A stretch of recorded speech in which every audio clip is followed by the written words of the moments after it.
Alright, we are at the final stretch. I only have 4 weeks left for my half marathon, and I'm super excited and nervous at the same time. Since the weather's getting better, I decided to run outdoors and move my runs to mornings instead. So, this video is going to be my honest, realistic running journey for the next 1 week.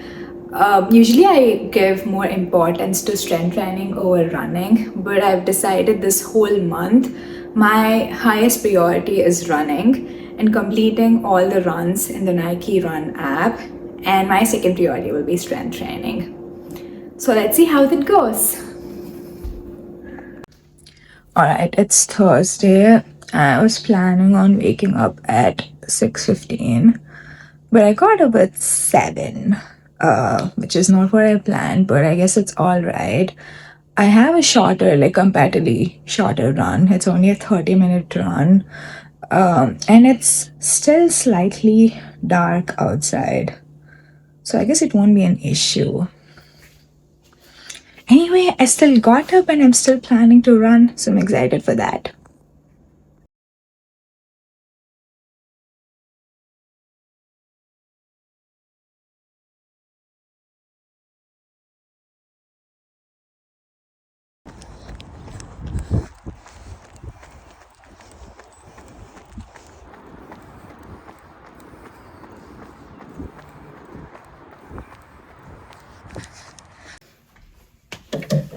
Alright, 30 minutes. It just took me 30 minutes to complete my morning run.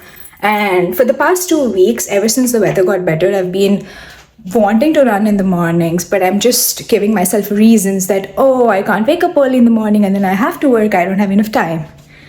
But 30 minutes is just me waking up and spending time on social media, or probably watching 3/4 of an episode of Suits before going to sleep. And that's it. And that 30 minutes, honestly, I got up at 7. I went to run at 8. I came back at 8:30, and I still have 30 more minutes to fresh up, eat breakfast before work. It's that simple, and I've been procrastinating for the last few weeks. If there's anyone training for marathons or running, I'm pretty sure you probably know this, but I want to reiterate that it is extremely important to eat carbs. I mean, there was a point where I just used to eat salads and chicken breast and fish, thinking that, oh, eating carbs is just going to give me fat, etc. But that's shit. You need to eat carbs. And also, I tried something new today. Usually, I need caffeine to work some of the days, not every day, but I also need to drink a protein shake.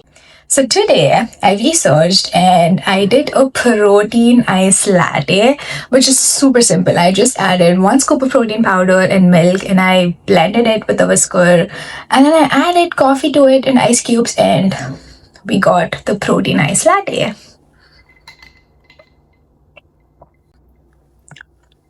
It is also tasty because this whole drink has a vanilla theme to it. My coffee powder is not strong roasted beans, rather, it's vanilla extract mixed in the coffee beans. And my protein powder is a plant based protein powder in vanilla flavor. So this whole drink has a vanilla vibe to it.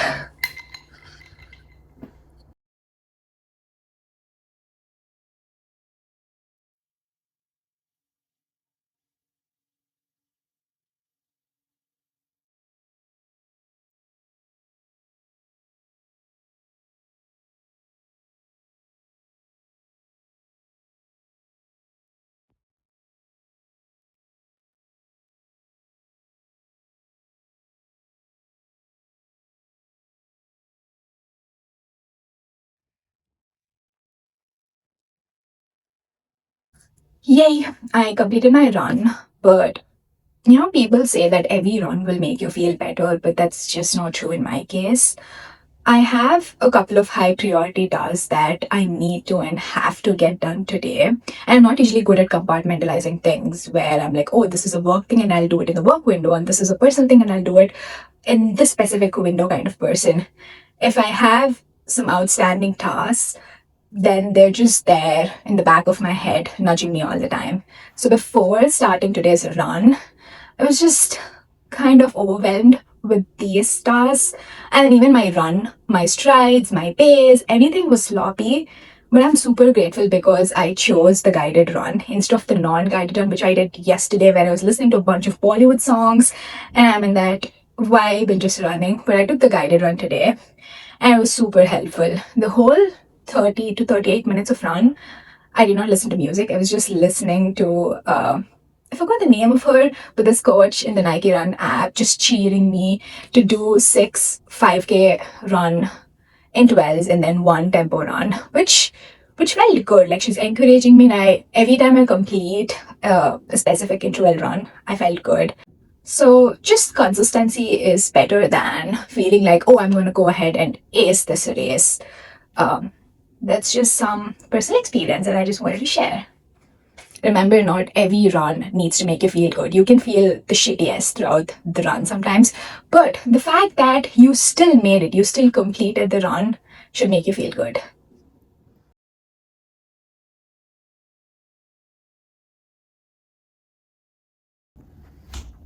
Okay, quick update. I was out this whole weekend, so I did not do the 45-minute recovery run yesterday.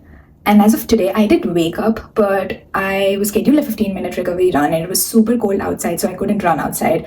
And I was lazy to go to gym just to do a 15-minute run on the treadmill. So I thought I'll pair it up with my evening workout, which is what I'm doing now. It's 5:30 in the evening. I am doing back plus bicep strength training, and I'll also do my 15-minute recovery run. That's the plan. Also, the temperatures are going really low tonight, and there's a freeze watch tomorrow. I'm not sure. I have to do a 12-mile long run tomorrow, and if it's going to be super cold, I don't think I can run outdoors. My initial plan was to wake up at 5:30 and go running at 6:30. But if it's too cold, I'll probably go to gym and run indoors.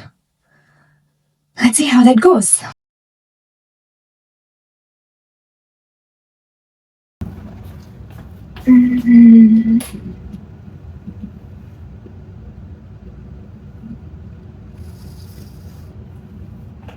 It's 5:45. I thought I won't be able to wake up, but I did. I did keep alarm at 5:30. It took me 15 minutes to come out of the bed, but I still did it. So, super proud.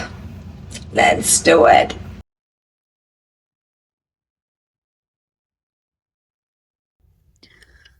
All right. I made it to the gym. I thought I'll run on treadmill for a couple of miles to warm up my body and then go run outside. But I forgot my band. Why do I do such things? Figure something out. Anyway, I thought of running outside, but I don't think that's possible because it's super cold and windy outside. Running on treadmill for 12 miles sucks, but I don't know. We'll see.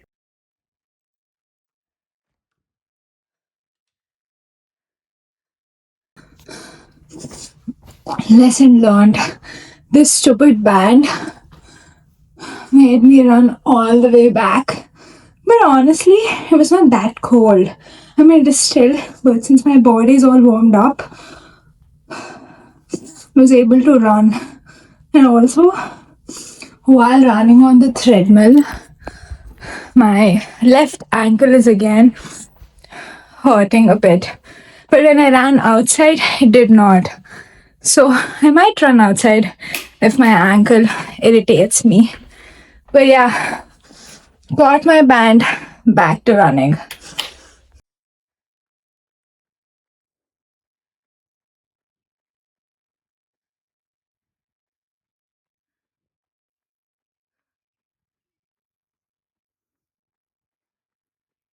I did run outside for 1.6 miles and it was freezing. Like my hands were literally red.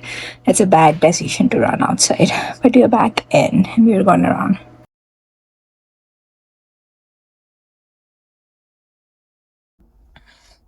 Well, new day, new problem.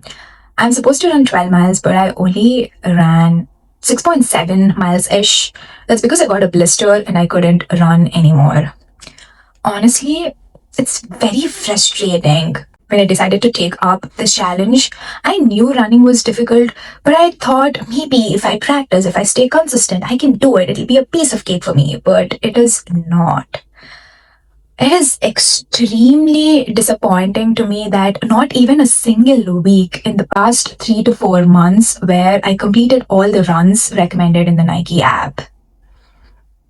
And I am starting to realize that my body is not as strong as I thought it is.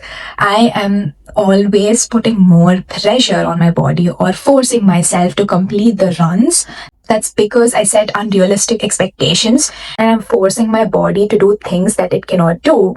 Initially, we don't know what our body can and cannot take, and we see all these amazing people running, we get motivated, and we just put our bodies to go through a lot without listening to it. And I think I've been through that phase.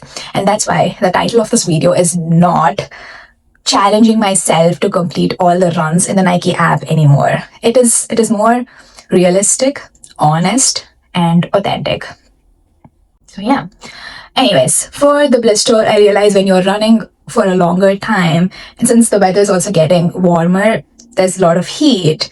There's so many chances of chafing and getting blisters. So if you're running, especially in the summers or in the warmer areas where you tend to sweat a lot, using an anti-chafing balm is must. And I ordered this product from Amazon, and let's see how it goes.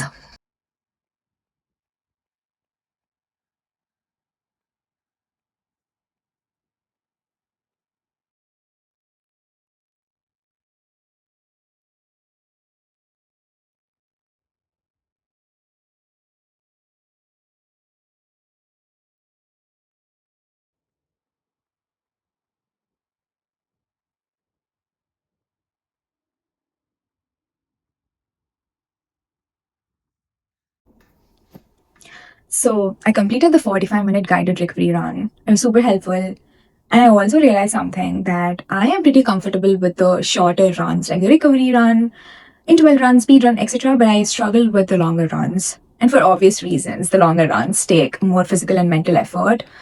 But I realized it is particularly difficult for me because I am someone who always finds it difficult to be with her own self.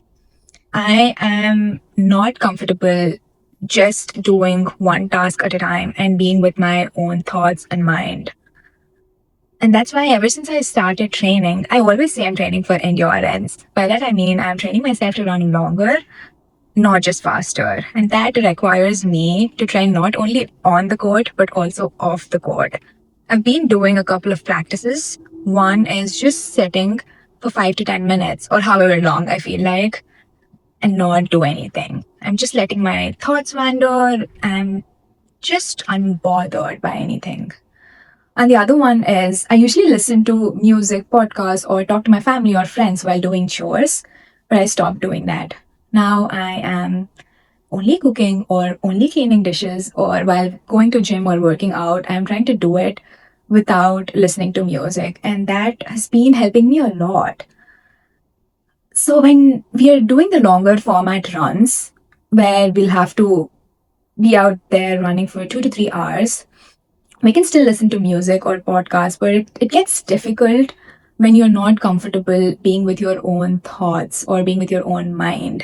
And that is something I've been training. I'm still not there yet. I'm still struggling. Even for the 45-minute run today, I struggled for a bit with a guided run where the coach from the Nike app has been talking about the significance of you being in the present and being able to get your mind back to present is very important.